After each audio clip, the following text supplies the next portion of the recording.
Welcome, everybody, to Debatable Delaney, the show where we debate on feeling, not fact. My name's Delaney, and my mission is to destigmatize debating and bring laughter back to the art of debate. I'm a girl that likes to be right, so I'm here to give you the tools to gaslight, lie, manipulate, and confuse in order to win your arguments. I'm also here to show you you do not need research in order to win your debate.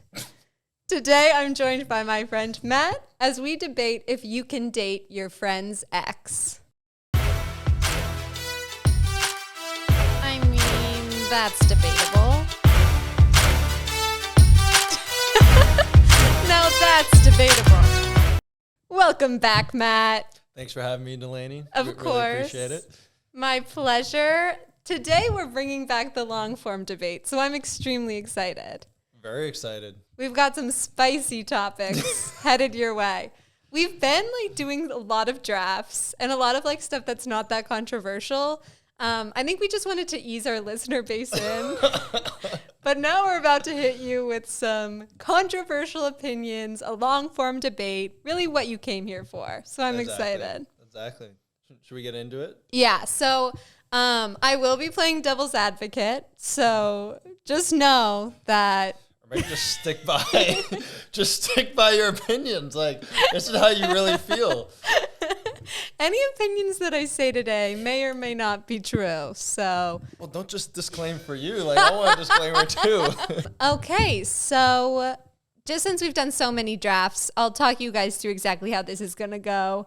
Me and Matt are each gonna present our opening statements, and then we're gonna do a regular long form debate, and hopefully you'll walk away knowing a little bit more about this topic, and hopefully you'll take some logic from both of our opinions and come up with your own opinion.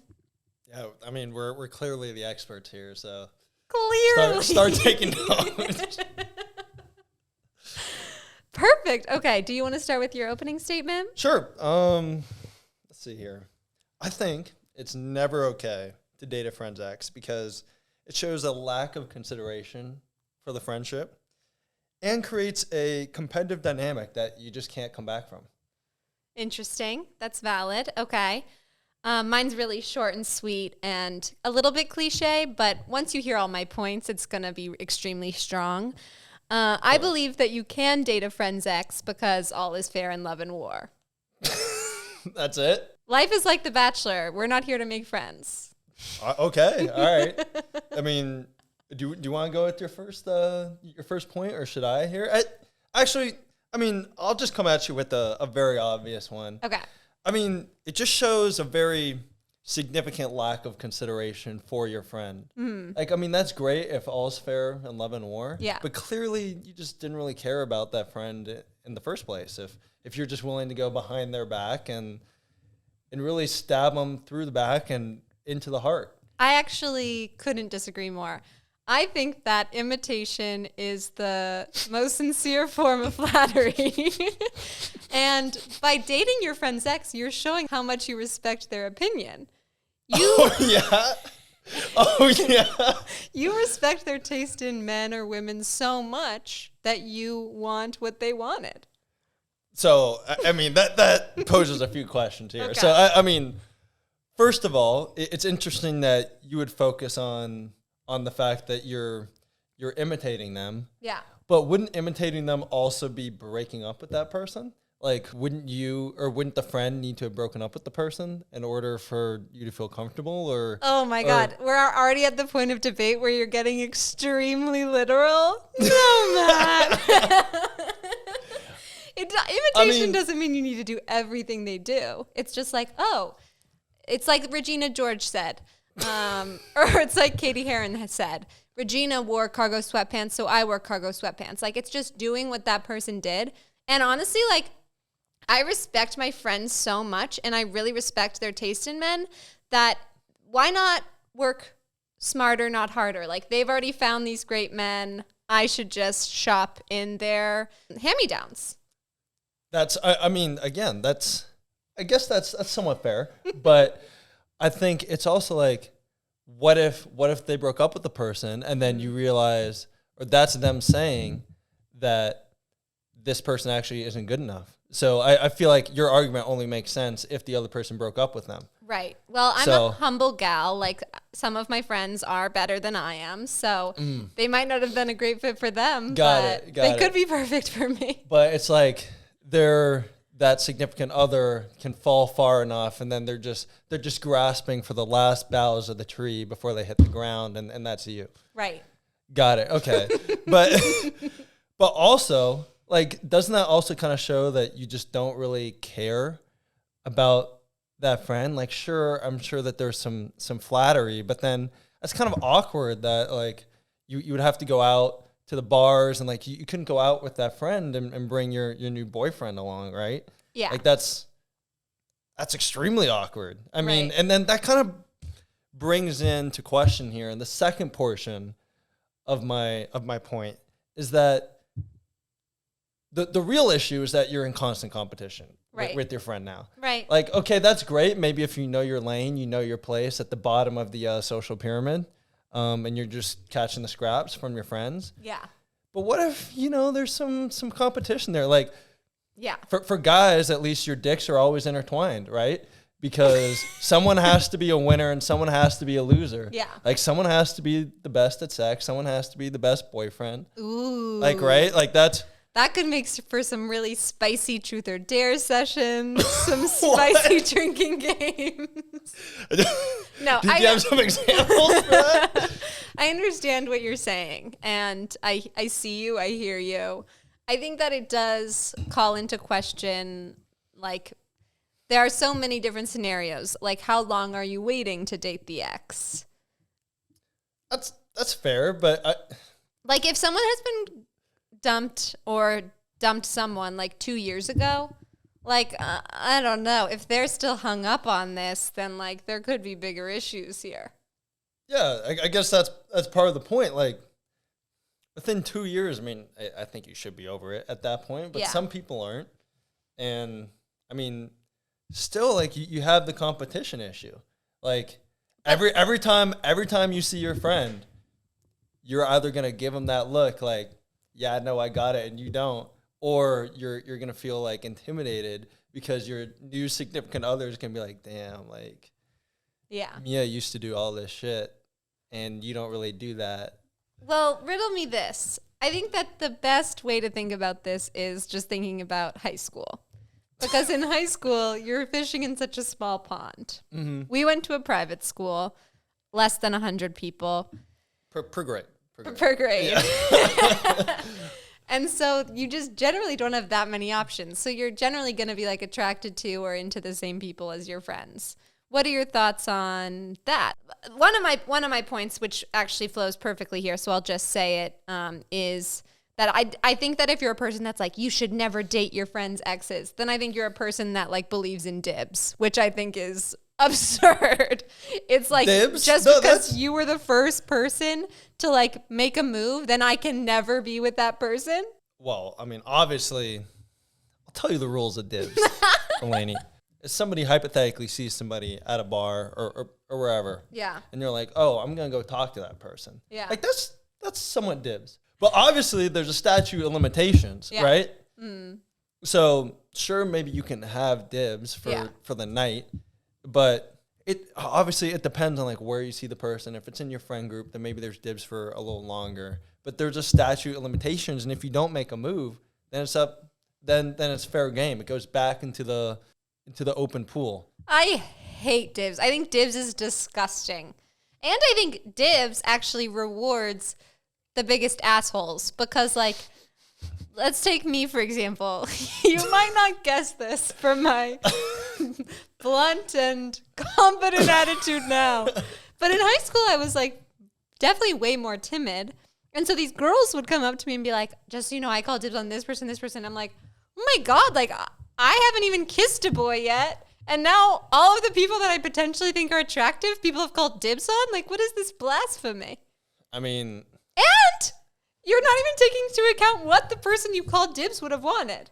Like, what if a guy in your friend group calls dibs on me, and then I'm like, oh, I actually like this other guy. Then what happens?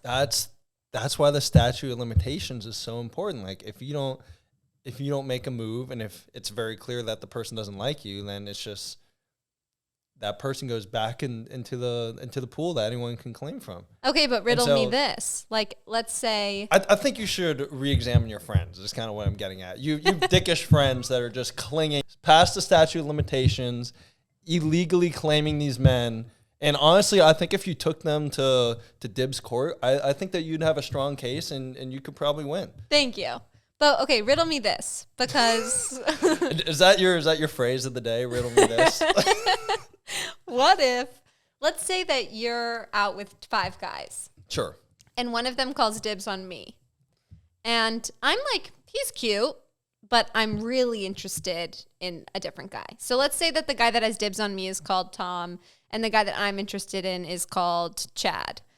So I'm embarrassed that I'm interested in Chad in this scenario, I mean, but let's roll with it. Chad's really good looking. Do you know a Chad? Yeah, our friend Chad. Oh, I don't know him. But Chad, maybe I'll be interested. Yeah, he's coming tonight. Oh, exciting. Yeah. Okay, so then what if Tom's like really flirty with me and I'm like, yeah, Tom's cute and Chad isn't really talking to me, so what if I go on a couple dates with Tom? And then I find out that Chad's been interested all along, but Tom had dibs. I've shown a little bit of interest in Tom because he's shown interest in me, but if I had known Chad was an option, he would have been my first pick. I mean, yeah, I think you're within your rights to make something happen. And if you make it clear to Tom that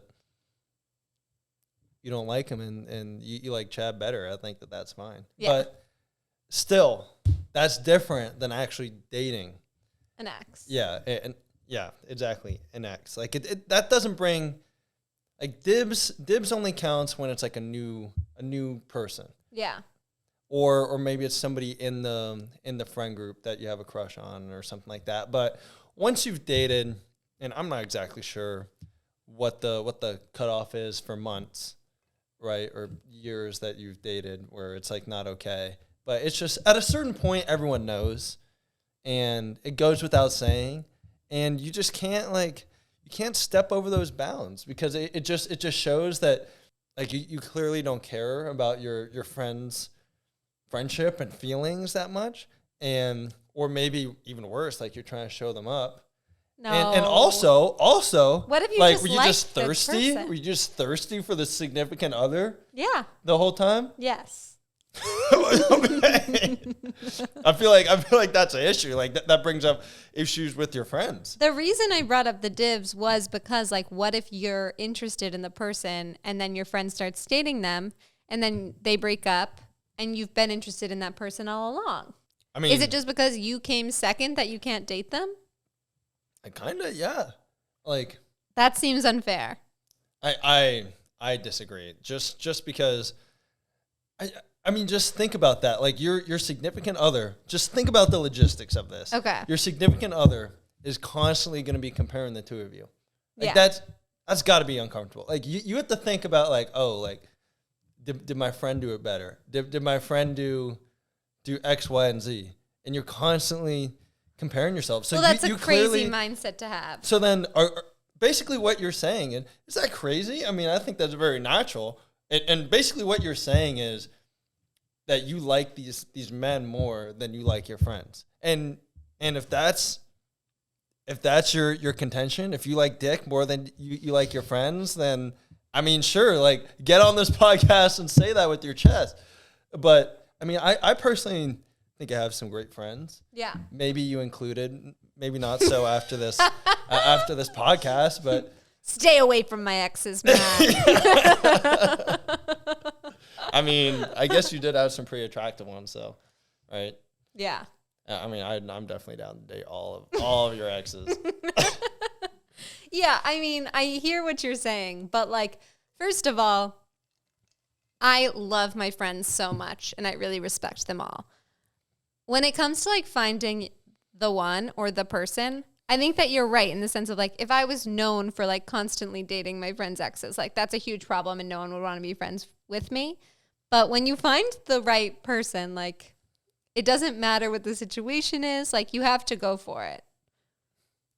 I mean, even if they're your friend's ex. And like, okay, I'll go to one of my points because you said the last point. One of my points is like, okay, we are lucky enough to live in San Francisco. I'm about to moved to New York, like there's a lot of people there. It's a big C.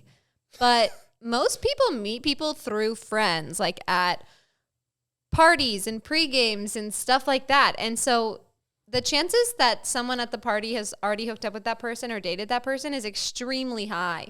So to say that you can never date a friend's ex, I think is blasphemy. I just think that you personally should have some better self-control. It should be body over mind or mind over body. I don't know which one's no, it's mind over body, right? Clearly I should be doing some more meditation. But like, I think better of you. And I'm just disappointed that this is what your contention would be. And oh my God, you're making this personal? You absolute asshole. And okay, I have the talking stick right now, so I'll go to my next point here. Okay. If you date your friend's ex, outside the obvious points here, that I think we've covered, it brings up some odd kind of byproducts. Okay. One, what if you're just a pawn? Right? What if your friend's ex really just wants to get back with the friend and you're just a pawn?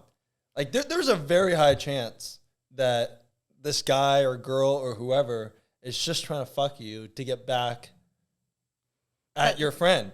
And so love is a risky game. Exactly. And do you really want to be the one who gets played like that? Like just gets absolutely dominated.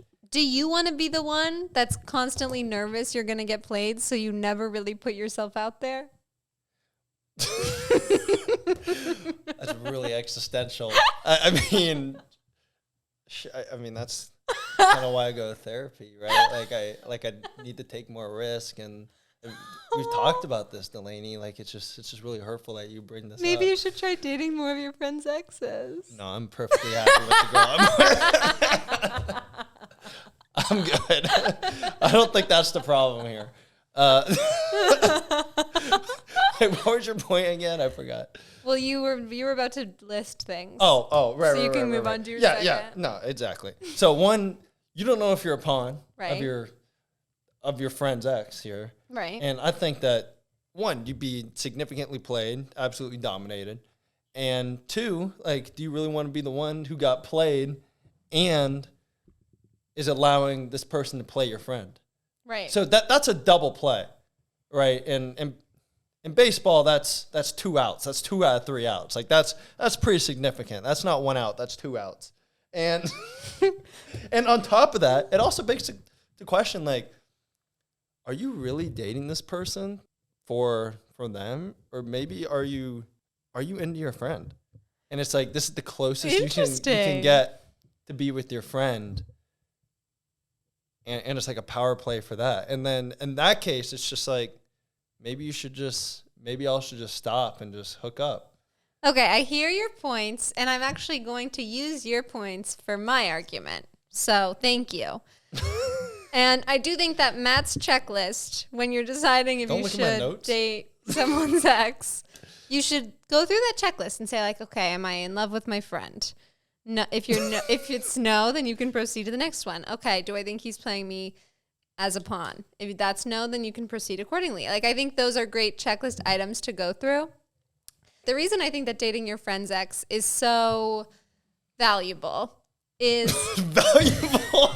That's the adjective we're gonna use.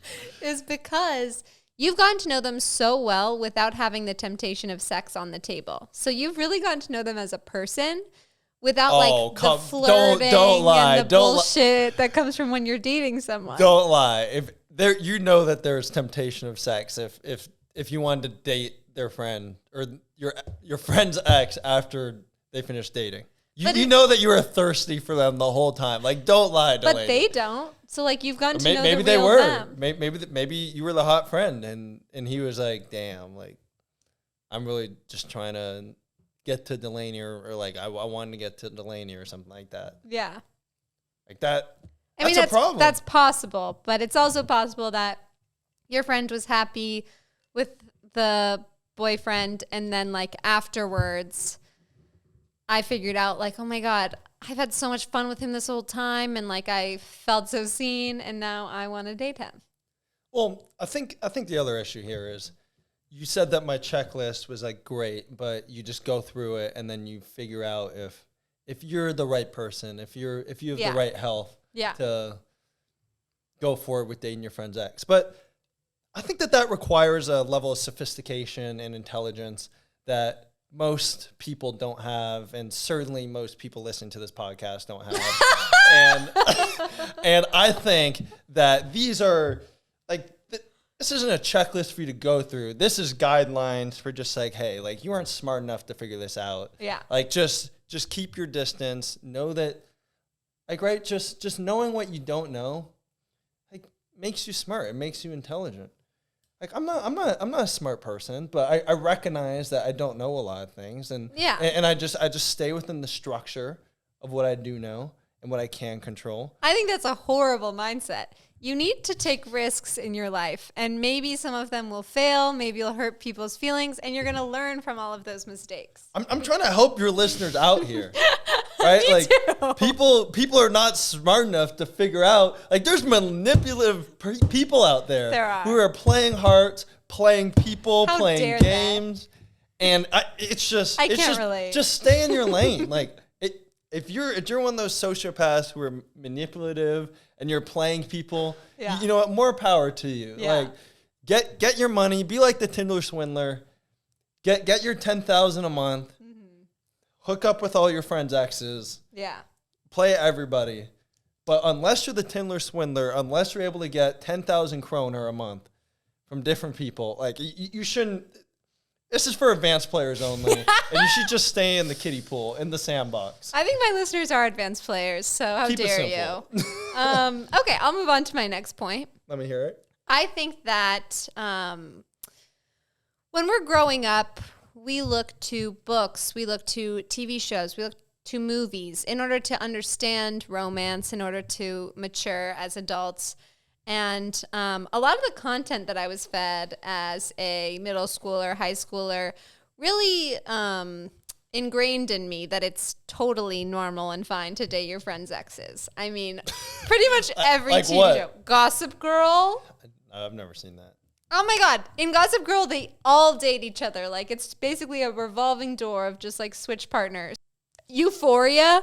Again, like, there's two girl best friends, and Maddie and Nate break up, and then Cassie starts dating him. Like, it's just ingrained in us from a young age that it's completely normal, and that's what we should be doing.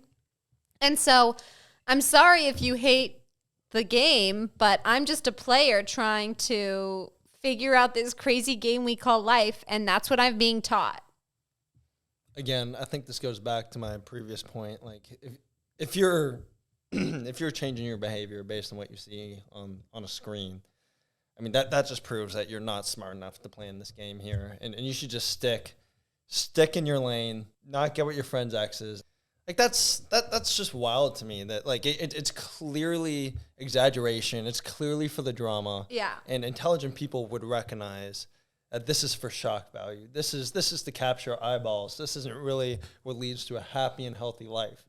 And I mean, they don't show that in Disney movies. Like, that's really what I watched growing up personally. Like, do they? Let me think. I mean, Shrek and Fiona, like, I don't know. Shrek and Lord Farquaad were besties before this all went down. Lord Farquaad tried to have him killed. What are you talking about? Remember the soundtrack when Shrek is in, like, the wrestling gladiator ring and he just dunks on everybody? Shrek didn't have any friends, so it would have been impossible for him to get with his friend's ex. You donkey. Oh, so I guess he could have gone with Dragon. That would have really ruffled I mean, to be fair, like, don't we all want to get with Dragon? Totally. I mean, the eyelashes on that thing, on that reptile. On that thing. What do they sing? Like something burning love or something? Oh, no. I just know Shrek soundtrack might be the best soundtrack of all time. Oh, I couldn't agree more. How nice that we get to have this moment of agreement amidst this reconciliation. Heated debate. Okay, I feel you. So I guess I am going to lose a little bit of ground here when I say this. All right. But the second you start capitulating, that's a W in my book. That's what happened the previous 2 podcasts. You start capitulating, that's a W. I just don't like for my guests to feel too bad like I'm dominating them. So I like to ask a question that can give them a little bit of ground. Well, no. You said in the intro that you're trying to show your listeners, right, like how to win debates. Right. The second somebody starts backpedaling, that's when you know you got them. You got to go for the throat. You got to keep going, like, right? Clearly, you don't know anything about debating because as a professional debater myself, I like to lure my guests into a sense of they could potentially be winning. You're like Hannibal. You've read about the Battle of Canny. Got it. Yeah. That's one of the best moves in war history. So no, I should have seen it coming. I bet. So my question is, I kind of agree with you in the sense of like, if one of my friends broke up with her boyfriend yesterday and I started dating him in a week or 2 weeks or even a month, I think that would be like a pretty crazy move of like, okay, I'm not going to be friends with that girl anymore. But what do you think the statute of limitations is in terms of like, okay, now it's okay to date the ex? A year? Or do you think once someone dates someone, you are never allowed to date them? Wow, and that's interesting. I might have to. I didn't quite pass dating law in college. So well, I did. I feel like it's definitely more than 2 years. Okay. It's definitely more than 2 years. Than 2 years? I think it also depends on your friend. Okay.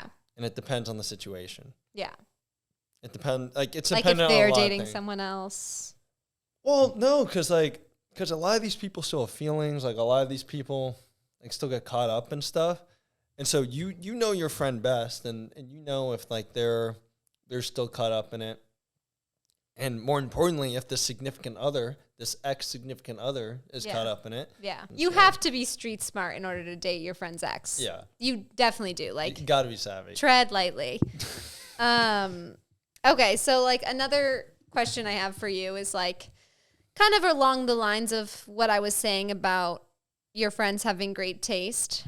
Some of my friends have dated a ton of people, or at least hooked up with a bunch of people. Hooking up is different. Hooking up is different. You're allowed to date people that your friends have hooked up with? Yeah, statute of limitations is much... Okay. It is much shorter on that. Okay. Much more leniency. As you said, like, friend groups run tight. They run small. There's too much velocity of hooking up in the world for people to just be completely cut off. Okay, so we agree, and so it's binding now that you're allowed to date people that your friends have hooked up with. Oh, shit, I feel like I just walked into a trap.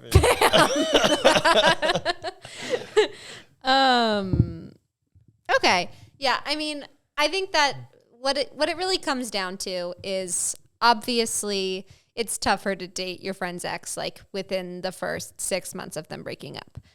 I think that adults are adults, and in a year's time, maybe I'm not as close with the friend, maybe I am. I'm out at a bar and I see my friend's ex out. You're more likely to go up to people that look familiar. I go up to him. That's fair. We're really getting along. We're vibing. I don't know. It doesn't feel so crazy to me. It's more likely that I'm going to make a really strong, powerful connection with someone that looks familiar that I already kind of know than a stranger. I guess in full transparency, that's kind of how Serena and I started talking. So, I can't. I mean, we didn't hook up, or she didn't hook up with one of my friends, and I didn't hook up with one of her friends. But like, we knew each other prior, so like I guess I have to capitulate on that on that one point. But I still think that just because you're likely to get along with somebody doesn't mean that it leads to happiness. Yeah. And I mean, if you want to be an unhappy person, I think that a lot of Delaney's advice is great to listen to. And if you want to be a happy person that lives a happy and healthy and fulfilled life, just stay in your lane. Like I said, most of you people aren't that smart. So I would never say that to you guys. You're all rock stars, and shoot for the moon. You may land amongst the stars. No, I'm kidding. I do think that like sloppy seconds is the moon, guys. Now we'll bar. end the debate. I do think that I'm not a believer in like you should date all your friends' exes. I think that would be crazy and make you a horrible friend. But I am gonna believe some of my argument in that like if there's someone that you don't really even believe think, your fucking argument. that's how strong of a debater I am. That's what this show's all about. Devil's advocate till you die, baby. Low conviction, high argumentative features or Exactly. factors. Yeah. All you have to do is be an adversary, and then people will really like you. No, I'm kidding. And But it seemed to work for you. It does. Yeah. No, but I think that if there's someone that you like really think could be the one, then I truly do think like all is fair in love and war. But you have to, if you're willing to risk that, you have to be willing to face all the consequences. You're fucking crazy if you think somebody's the one after like a month or two of knowing them, or like just vaguely knowing them. You don't even know if like they have weird fucking habits, like they just soak the pot and pans for months on end, or like leave their dirty socks like in the hallway. I think I'm gonna know. Okay, cool, guys. So hopefully you learned a little bit from that debate. Decide what you want to do. I do not take any responsibility for if you decide to steal your friends' boyfriends or girlfriends. That's on you. So No legal culpability. So thank you so much for listening. Please subscribe on Apple Podcasts, Spotify, or YouTube. Please leave a review and tell a friend that you think might enjoy. And remember, if you were offended, remember it's a joke. So thank you so much, Matt, and I'll see you next week. Thanks for having me. Bye, guys. I mean, that's debatable. Now that's debatable.